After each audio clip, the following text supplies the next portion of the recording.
자, 이 시간에는 우리 영원한 교회 담임이신 변병탁 목사님, 오늘 주사파와 진보라는 귀하신 그 시대에 맞는 제목으로 귀한 말씀 들려주시겠습니다. 우리 박수로 보시겠습니다.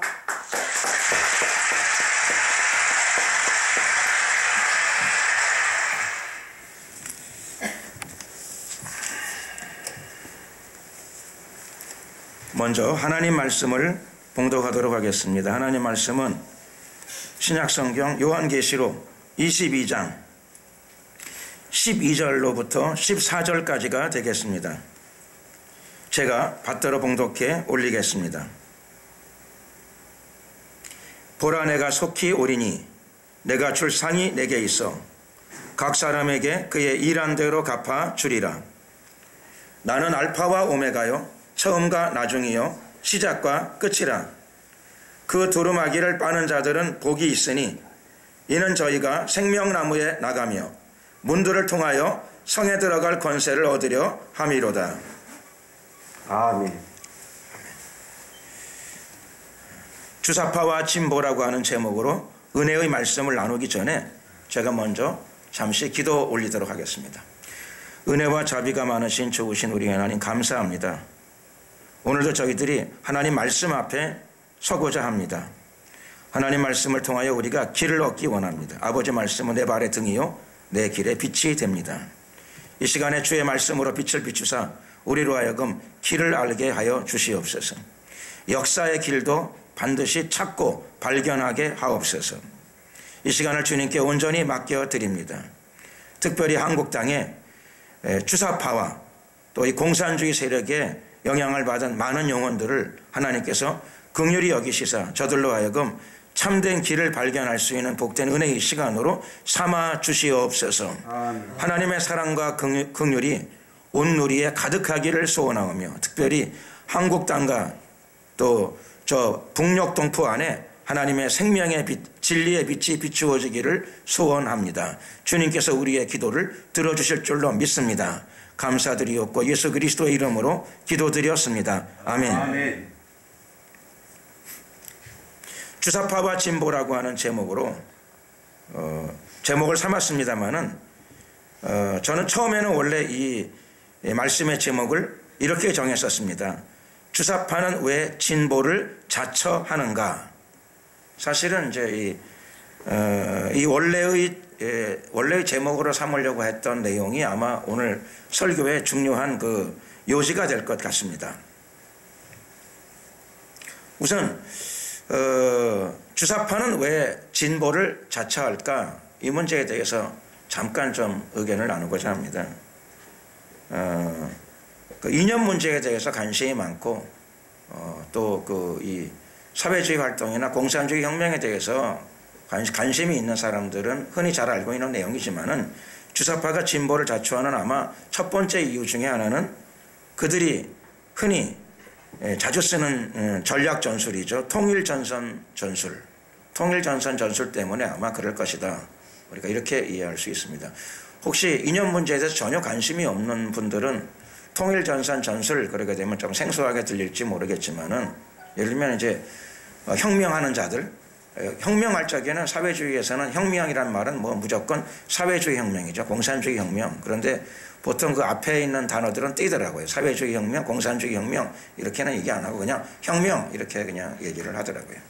그런데 소위 그들이 혁명하는 자들은 가장 잘 쓰는 전술 중에 하나가 통일전선 전술입니다. 통일전선 전술은 이렇게 소위 이제 그분들이 이야기하는 대상으로 파악하자면 뭐 보수 혹은 우익 혹은 뭐 수구 보수 뭐 그런 세력들 이런 세력들이죠.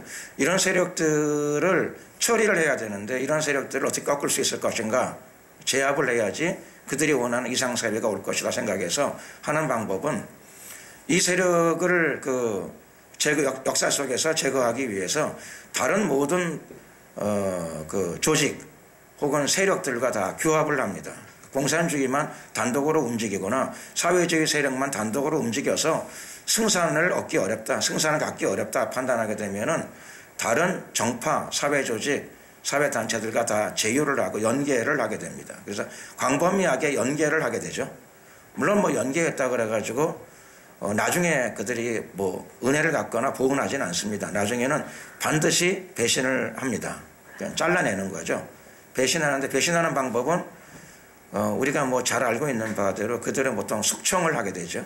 통일전선 전술로 좌파 세력 혹은 진보 세력, 특별히 진보라고 하는 카테고리에 들어있는 세력들과 연계하기가 매우 수월합니다. 그 이유는 주사파 스스로가 자기를 또 진보라고 생각해서 그렇습니다. 주사파는 반드시 다 자기를 진보라고 생각합니다. 진보라고 생각하기 때문에 보통 진보라고 하는 그런 범위 안에 들어있는 세력들과 연계를 잘 하죠. 잘 하고 또 그 안에 침투하기도 하고 또 연계를 하기도 합니다. 이것이 바로 통일전선 전술입니다.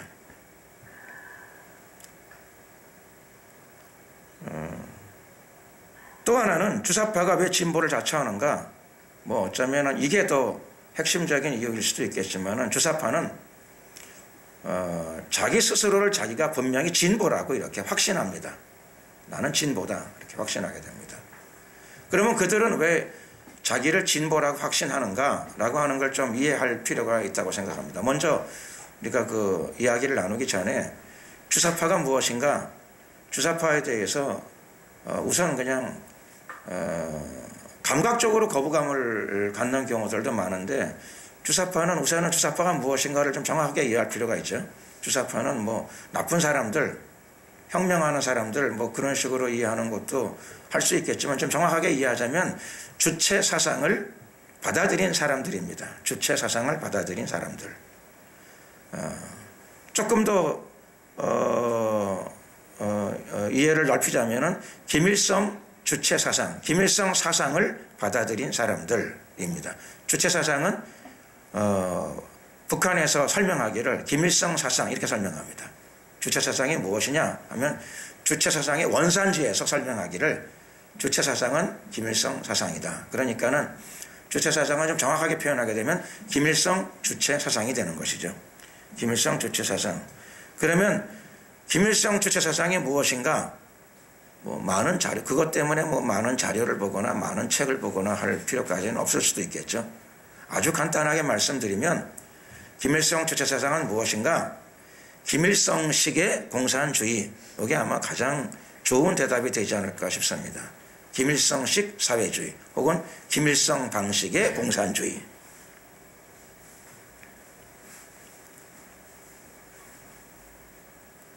그러니까 넓은 의미에서는 주체사상도 공산주의의 카테고리 속에 포함되는 것이죠. 이렇게 이해할 수 있고 혹은 북한에서는 주체사상을 왜 만들어내는가라고 하는 것에 대해서 공산주의에서 나오긴 했지만 우리는 공산주의의 뭐 가장 선두주자다 혹은 뭐 공산주의를 새로 완전하게 개량했다, 개선했다 혹은 이 시대에 맞는 공산주의다. 이 시대 새로운 시대에 맞는 공산주의다. 그러니까 공산주의에서 나왔지만 우리는 공산주의보다 훨씬 진화되었다. 이렇게 사람들이 주장을 하죠. 일단은 넓은 의미에서는 공산주의라고 할 수 있습니다. 공산주의가 무엇일까요?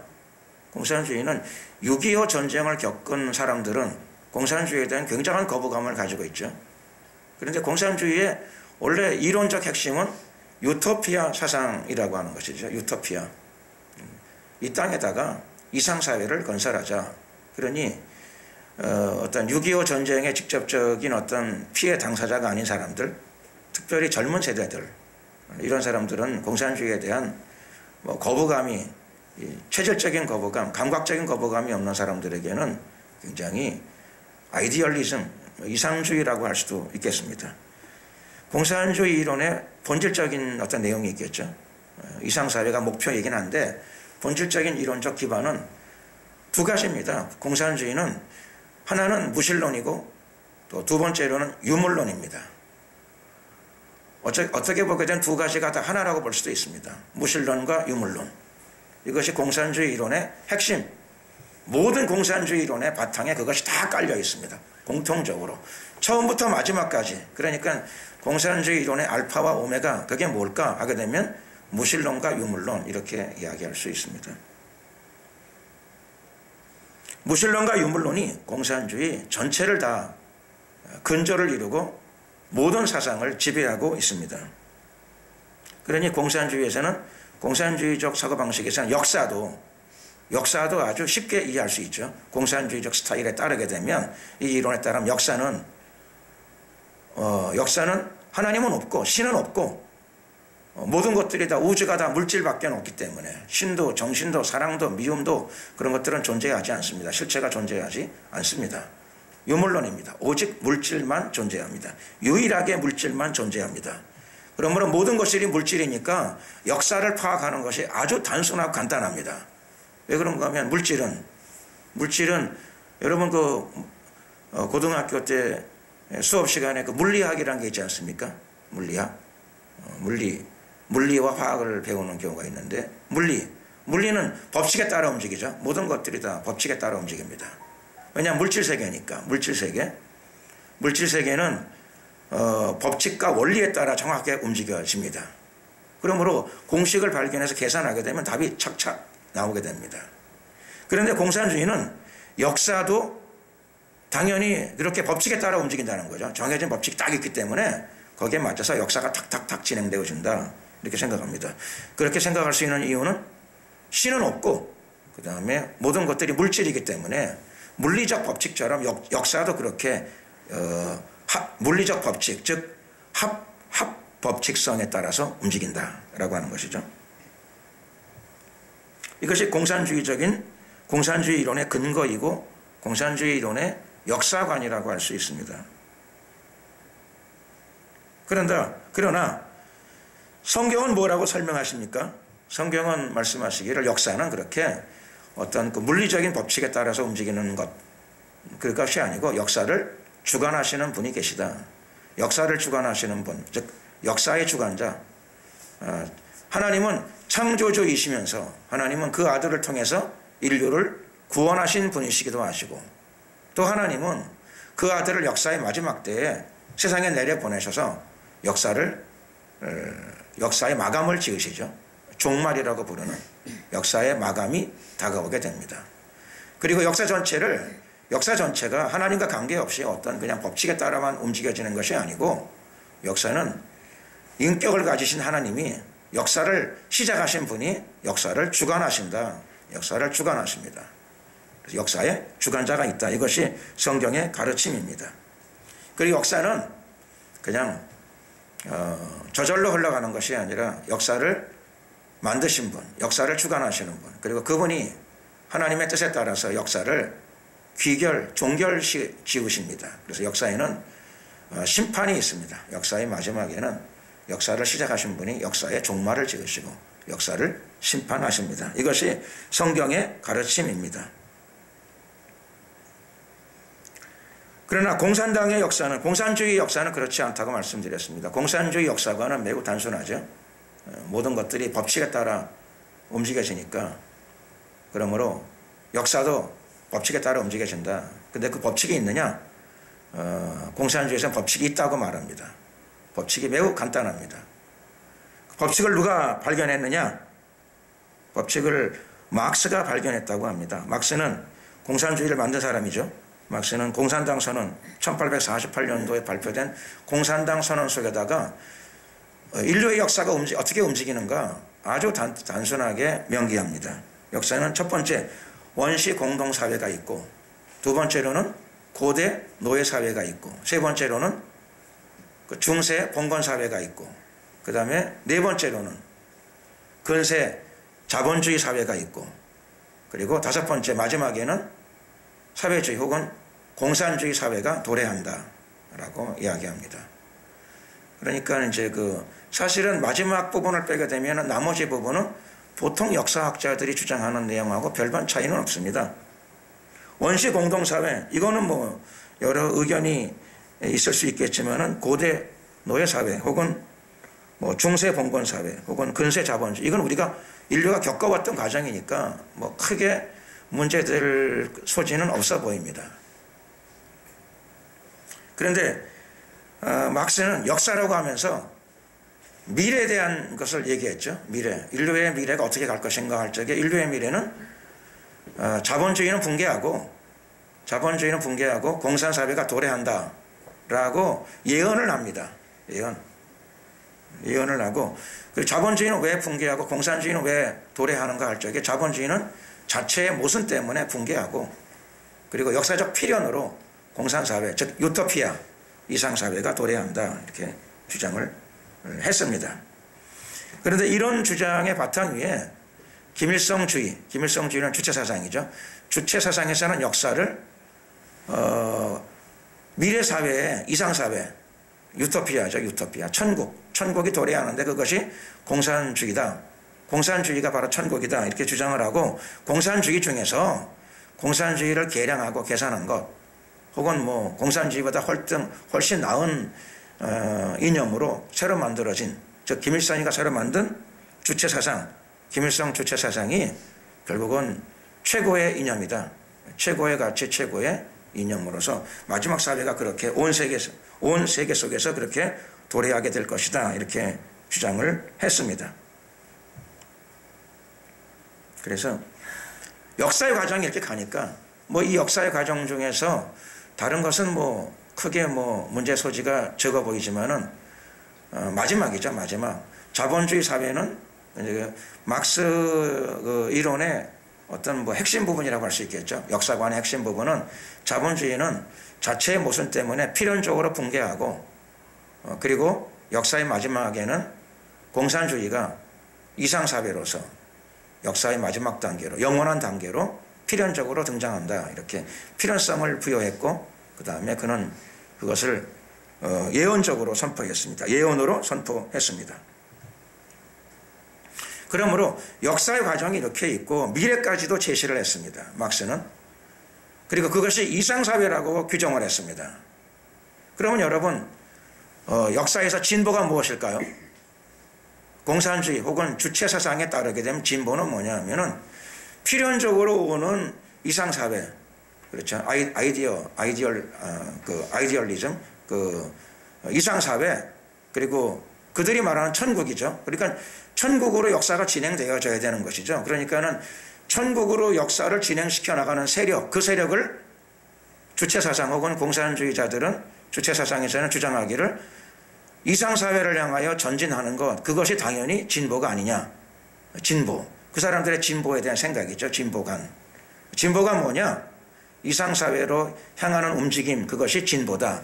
그러므로 주사파는 스스로 생각하기를 자기는 반드시 진보다 이렇게 생각을 할 수밖에 없는 것이죠. 그것이 뭐 꼭 자기들 스스로에게 있어서는 그것이 거짓말이 아니죠. 자기들은 그렇게 확신하니까. 왜 그런가 하니 마르크스가 그렇게 예언을 했습니다. 예언을 하고 자본주의는 필연적으로 붕괴되고 그리고 공산주의는 필연적으로 도래합니다. 예언적으로 도래합니다. 그러므로 그리고 공산주의가 이상사회, 즉 그들이 말하는 천국입니다. 그러므로 천국으로 가는 것, 그것이 진보죠. 진보. 그러므로 주사파는 자기들을 진보라고 되게 이런 이론적인 틀 가운데 자기를 진보라고 믿고 그 사람들은 그렇게 자기가 진보라고 확신합니다.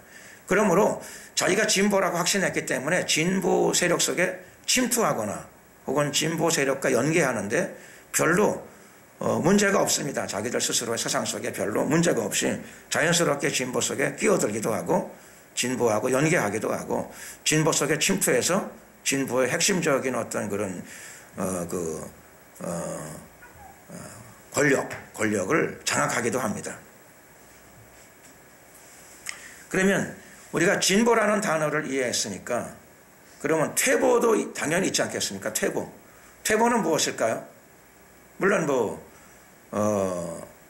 미리 예측하신 분들도 많이 계시겠지만 진보가 무엇인가가 분명하니까 퇴보가 무엇인가도 분명합니다. 그러니까 역사 발전 단계에 있어서 자본주의는 모순이 많아서 멸망하고 스스로 멸망하고 내버려둬도 멸망하지만 내버려두게 되면 좀 시간이 걸리니까 적극적으로 멸망을 시키기 위해서 프롤레타리아 혁명, 계급투쟁과 프롤레타리아 혁명을 통해서 빨리 멸망을 시켜야 된다. 이것이 공산주의 이론의 그 어떤 핵심적인 내용인데요.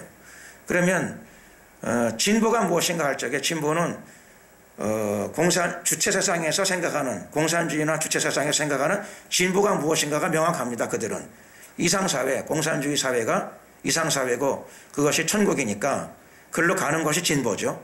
그럼 퇴보가 무엇인가? 이전으로 돌아가는 것. 그러니까 자본주의, 즉 시장경제체제, 자본주의, 이것이 바로 퇴보가 되는 것이죠. 그들은 그렇게 생각하고 그렇게 믿습니다. 왜 그런가 하면 공산주의를 최초로 만든 사람이 그렇게 역사관을 그렇게 전개했고 모든 이 역사관이 공산주의자들이 가지고 있는 역사관입니다. 그러므로 그들은 진보가 의미가 명확하고 퇴보의 의미가 명확합니다. 근데 퇴보는 이제 제가 쓴 단어고 그 사람들은 퇴보라는 단어를 쓰지 않죠. 퇴보라는 단어를 쓰지 않고 보통은 좋게 표현할 적에는 수구 세력, 보수 세력 혹은 우파 세력 이렇게 부르고요. 그 사람들이 또 조금 더 다음 단계로 얘기할 적에는 수구, 보수, 꼴통 이런 말을 써도 되는지 모르겠는데 이렇게 표현을 하죠. 그리고 원래 그 이념에 충실한 사람들은 이 보수, 그 퇴보 세력, 그러니까 지금 제가 오늘 써본 용어고 그 사람들의 표현으로 일반적으로 쓰는 표현으로는 이제 수구, 보수, 우파 세력이죠. 우파 세력은 퇴보 세력입니다. 퇴보 세력. 역사의 전진을 가로막는. 그러니까 진보죠. 그 사람들이 말하는 참된 진보를 가로막는. 그러니까 이상사회로의 전진을 방해하는 세력이죠. 방해하는 세력. 방해하는 반대 세력입니다. 그래서 그 사람들이 원래 역사적으로 제일 잘 쓰는 단어는 뭐가 있는가 하면 들어본 분들이 많이 계시지만은 그 사람들이 역사적으로 제일 많이 쓴 단어는 반동입니다. 반동. 왜냐하면 진보는 참된 이동이죠. 이동. 전진, 이동 혹은 진보, 이동이고 참된 이동을 가로막는 거니까 이동이 아니라 반대니까 반동이 되는 거죠. 반동. 그래서 보통 반동 세력. 그 반동 세력의 의미가 이렇게 정확한 거고 명확한 거죠. 반동 세력. 역사의 전진. 그러니까 이상사회, 공산사회, 공동생산, 공동분배를 통해서 세계적인 이상사회를 구현하겠다. 그것이 영원한 세계다라고 주장하고 그리로 가는 것에 대한 흐름을 역행하고 과거로 돌아간다. 시장경제체제 혹은 자유로운 그런 그 세계로 돌아가려고 한다라고 하게 되면 그것이 역사의 전진을 가로막는다. 근데 역사의 전진을 가로막는 이유는 그게 막스의 역사발전 5단계죠. 지금 설명드린 이런 단계의 흐름을 거역하고 알지도 못하고 방해하는 세력. 그래서 반동 세력이 되는 거고 반동 세력에 있는 사람들을 보통 그 사람들은 주사파나 공산주의자들은 반동 분자 이렇게 부르죠. 반동 분자. 반동 분자는 역사의 발전을 가로막으니까는 최대의 적폐 세력이 되는 거죠. 적폐 세력. 또 이 반동 세력은 보통 인민재판을 통해 처형을 하죠. 숫자가 많아도 대규모로도 처형을 하죠. 왜 그런가 하면 이 사람들을 처형하지 않으면 역사의 전진, 이상사회, 천국이 도래하지 않기 때문에 그들은 반동 세력을 처형합니다.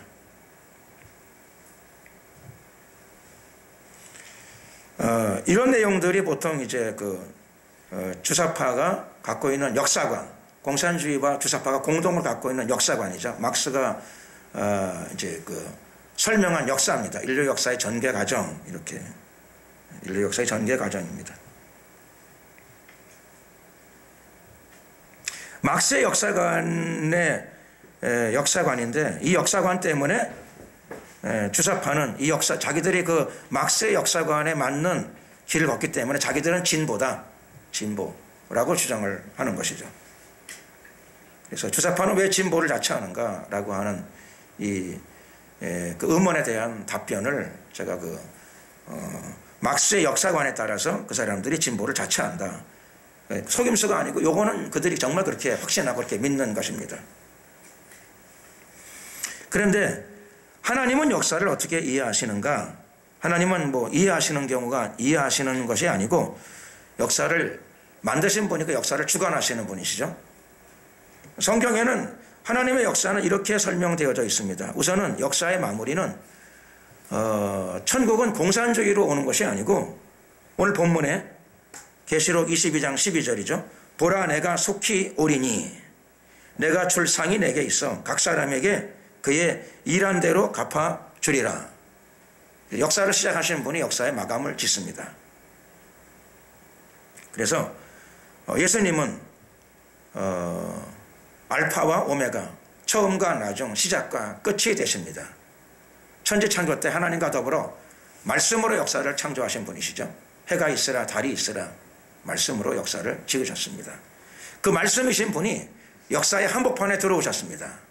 그래서 역사의 한복판에 우리와 같은 똑같은 인간으로서 인간의 몸을 입고 오셔서 역사의 한복판에 오셔가지고 십자가 위에서 우리를 위하여 대신 피 흘려 주셨습니다. 죄의 값을 그분이, 죄 없는 분이 죄인으로서 죄인의 죄짐을 지시고 피 흘려 주셨습니다. 달력을 만들 적에 예수님 오신 해를 영년으로 우리가 표기합니다. 이게 세력 달력이죠. 세력 달력. 재미나는 거는 예수님 오신 해를 기점으로 해가 달력을 만든 이 달력을 전 세계 모든 나라가 다 쓴다는 것이죠. 공산주의 국가도 물론 이 달력을 씁니다.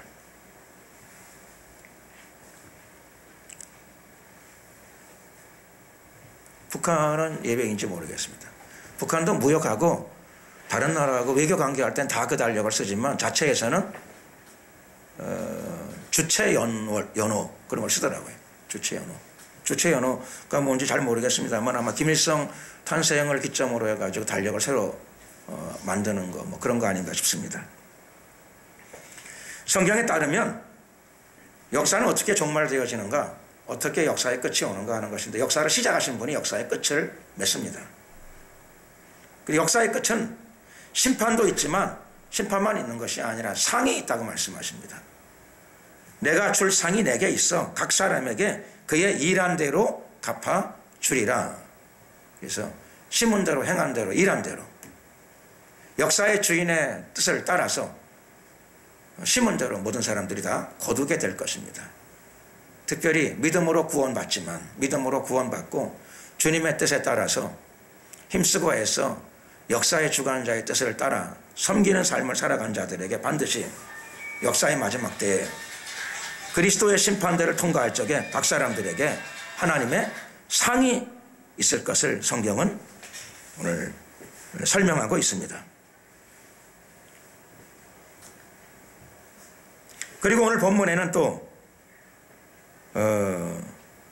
하나님의 나라는 물론 공동생산, 공동분배, 집단농장 생활을 통해서 공동생산, 공동분배, 그래서 배급을 받아가지고 뭐 똑같이 배급받는 사회 그런 것이 아니고 행한 대로 일한 대로 상급을 주시니까 천국에는 격차가 있습니다. 격차.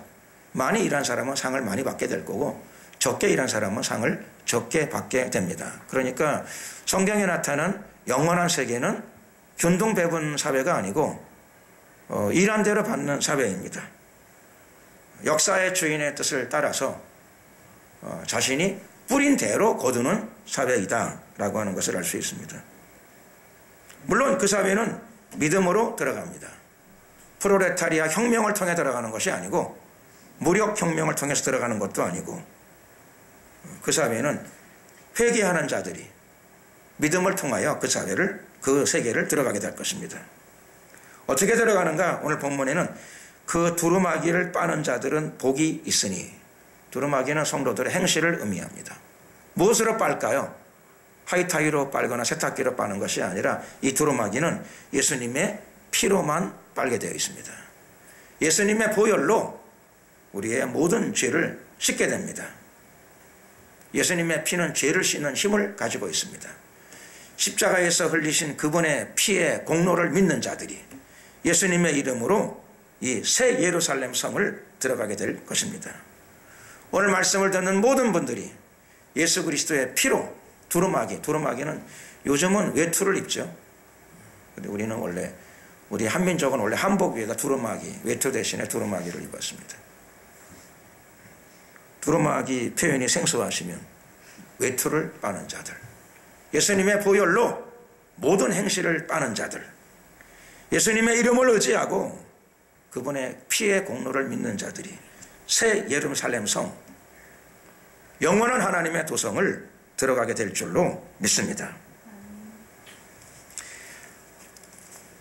하나님은 창조주이시며 구원자이시며 그리고 심판자이십니다.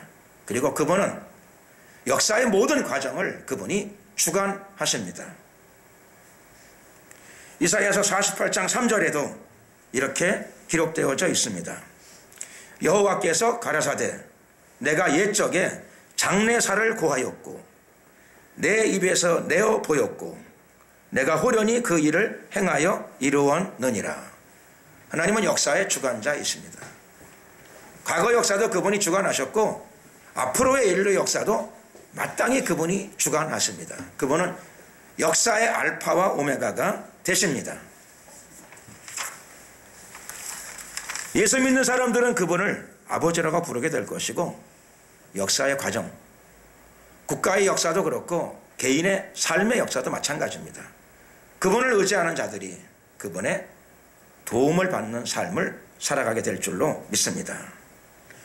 오늘 하나님이 역사의 주관자이시다 이렇게 말씀을 드렸는데, 그러면 장래사를 오늘 그 이사야서 말씀 보게 되면 장래사를 미리 고하였다 그렇게 되어 있습니다만, 장래사를 고하였으면은 장래사가 어떤 것입니까? 라고 궁금히 여길 수 있겠죠. 장래사. 물론 장래에는 공산주의 사회가 도래하지 않고 주님의 재림으로 심은 대로 거두는 사회가 도래하게 될 것입니다. 하나님의 나라죠. 하나님의 나라의 완성된 모습입니다. 과정에 대해서는, 역사의 과정에 대해서는 하나님께서 미리 알려주신 것은 없습니까? 궁금히 여기실 분들이 계실 것입니다. 이런 궁금증을 가졌던 사람이 고대에도 있었죠. 많았을 것입니다. 가장 대표적인 사람 중에 한 사람이 느부갓네살입니다. 바벨론 제국의 초대 임금이었죠. 느부갓네살. 역사가 어떻게 흘러갈까? 내가 고대 근동 일대를 다 통일해가지고 광대한 제국을, 왕국을 건설했는데 앞으로 이 왕국은 어떻게 될까? 나 죽은 다음에 어떻게 될까? 그 사람이 침상에 누워서 그런 생각을 했습니다. 고민을 하고. 야, 어마어마한 왕국을 건설했는데 나는 100년 못 사는 인생이고 살 날이 얼마 안 남았는데 이 광대한 제국은 앞으로 어떻게 될까? 그러니까 궁금히 여기며 잠이 들었을 적에 하나님이 느부갓네살에게 밤중에 보여주셨습니다. 꿈으로 보여주셨습니다. 느부갓네살이 한 신상을 보게 됩니다. 큰 신상을 봤습니다. 근데 그 신상이 너무나 크고 광대하고 광채가 나고 그다음에 무섭게 생겼습니다. 꿈속에서 그걸 보자마자 하도 놀랍고 무서워서 잠을 깼습니다. 악! 하고 소리를 지르고 깼더니 꿈이었습니다. 너무 꿈이 생생하니까 주위 사람들에게 물었습니다. 내가 꿈을 꿨는데 해석 좀 해라. 근데 아무도 꿈을 해석하지 못했습니다. 그때 다니엘이, 선지자 다니엘이 임금에게 그 꿈을 해석해 줍니다. 다니엘은 해석만 할 게 아니라 임금이 밤에 꾼 꿈이 무엇인가 꿈도 알아맞히고 해석도 해줬습니다. 그래서 느부갓네살이 내가 어젯밤에 무슨 꿈을 꾸었는가 그것도 알아맞히는 인간 앞에 기가 질렸습니다. 그리고 꿈의 해석을 듣고 나서 다니엘의 하나님을 찬송하리로다. 그래서 느부갓네살이 여호와 하나님을 찬송하는 기사도 다니엘서 2장에는 나타나고 있습니다. 그 신상의 의미가 무엇인가? 다니엘이 꾼 신상의 의미, 하나님이 앞으로 어떻게 될 것인가, 역사가 궁금히 여기니까 하나님이 느부갓네살에게 장래사를 보여주신 거죠. 미래를 보여주신 것입니다. 하나님이 보여주신 미래, 그걸 검토해 보게 되면은 불행하게도 막스가 생각했던 공산주의 사상, 공산주의 사회, 그런 건 도래하지 않습니다. 도래하지 않습니다. 그럼 어떤 사회가 도래할까요? 거긴 이렇게 되어 있습니다. 신상이 머리는 정금이고 그리고 양팔과 가슴은 은이었습니다. 그리고 배와 넓적다리는 노시였습니다. 그 양다리는 철로 된 신상이었고 그리고 양다리 밑에 발과 발가락은 얼마는 철이었고 얼마는 진흙이었습니다. 그것을 그대로 다니엘이 당신은 이런 꿈을 꾸었죠? 이렇게 하고 느부갓네살에게 그 꿈을 이야기를 하고 그 다음에 해석을 시도하죠. 해석을 알려줍니다. 하나님이 왕이 궁금히 여기기 때문에 하나님께서 미래의 일을 왕에게 알려주신 것입니다. 앞으로 인류 역사는 이렇게 흘러갑니다. 당신은 금머리입니다. 바벨론 제국, 고등학교 역사책에는 신바벨로니아 제국 이렇게 나오더라고요. 신바벨로니아 제국. 성경에는 바벨론 제국이라고 나오는 제국. 그게 바로 당신입니다. 당신의 나라. 당신이 금머리 바벨론 제국이고 당신이 죽고 바벨론 제국이 사라지면 그 다음에 등장할 나라는 메데 바사 제국입니다. 메데 바사 제국이 나타나게 될 것입니다. 메데 바사 제국은 연합국이죠. 그래서 양팔로 나타납니다. 양팔. 메데 바사 제국. 금으로 상징되어지는 나라입니다. 그 나라가 세계를 관장할 것입니다. 그리고 그 나라의 시대가 끝나면 다음은 헬라가 등장할 것입니다. 그래서 노스로 상징되는 나라 헬라가 나타나서 헬라 하게 되면은 뭐 헬라의 가장 대표적인 인물들이 많습니다만은 왕으로서는 알렉산더가 가장 많이 우리가 알고 있는 왕입니다. 세계를 점령하고 통치했던 왕입니다. 고대 근동 일대를 다 점령하고 유럽의 일부도 점령했습니다. 이집트도 점령하고 인도까지 지배했던 임금입니다. 어마어마한 제국을 완성했습니다. 실제로 역사가 후에 그렇게 흘러갔죠. 그리고 헬라 제국이 멸망한 다음에는 로마가 등장하게 됩니다. 로마는 철로 상징되어지는 나라입니다. 로마는 나중에 동로마, 서로마로 나눠지죠. 그리고 신상도 정말로 양 다리입니다. 종아리입니다. 오른발, 왼발 나눠지는 것처럼 로마는 딱 절반으로 나눠져가지고 동로마, 서로마로 나누어졌습니다. 그리고 로마 시대의 끝자락에 발과 발가락이 등장합니다. 발과 발가락이 등장하게 됩니다. 하나님이 꿈을 여기까지 보여주셨죠. 그리고 꿈의 마지막 부분에서는 돌이 날라옵니다. 근데 그 돌은 사람이 던진 돌이 아닙니다. 사람이 던지지 않았는데 돌이 날라옵니다. 즉 하나님이 던지신 돌이죠. 뜨인 돌. 공중에 뜨인 돌이 날아와가지고 그 신상에 발을 쳤습니다. 발이 망가지면서 모든 밑부분이 다 무너져 내렸습니다. 돌은 계속 날아와가지고 돌이 신상을 다 덮어버렸습니다. 심판이죠. 완전한 심판. 찬송가가 기억 하나 납니다. 세상 나라들은 멸망받으나 주의 나라 영영 왕성하리라. 기억나시는 분들이 많이 계실 것 같습니다. 세상 나라들은 다 멸망받습니다. 그러므로 당연히 공산주의도 멸망받고 하나님 말씀에 따르게 되면 자본주의 사회도 영원한 나라는 아니다. 시장경제 체제도 영원한 것은 아니다라고 하는 걸 알 수 있습니다. 열발가락 시대, 열국시대에 그때 다니엘은 이제 마지막 설명을 합니다. 마지막 설명 제가 한번 읽어드리겠습니다. 다니엘서 2장 44절 말씀입니다. 다니엘이 인류 역사의 마지막을 설명하고 있습니다. 이 열왕의 때에 하늘의 하나님이 한 나라를 세우시리니 이것은 영원히 망하지도 아니할 것이요 그 국권이 다른 백성에게로 돌아가지도 아니할 것이요 도리어 이 모든 나라를 쳐서 멸하고 영원히 설 것이라. 열왕의 때에 로마 제국의 판도에서 열국이 등장하죠. 열국 많은 나라들이 등장합니다. 유럽 나라들은 다 이구동성으로 자기들이 로마 제국의 후예라고 생각합니다. 지금도 유럽은 한 나라처럼 서로 왕래와 교통이 빈번하고 결속력이 굉장히 강합니다. 이시가 등장할 수 있었던 이유는 이런 역사적 배경 때문에 그렇죠. 원래 우리는 한 나라였어.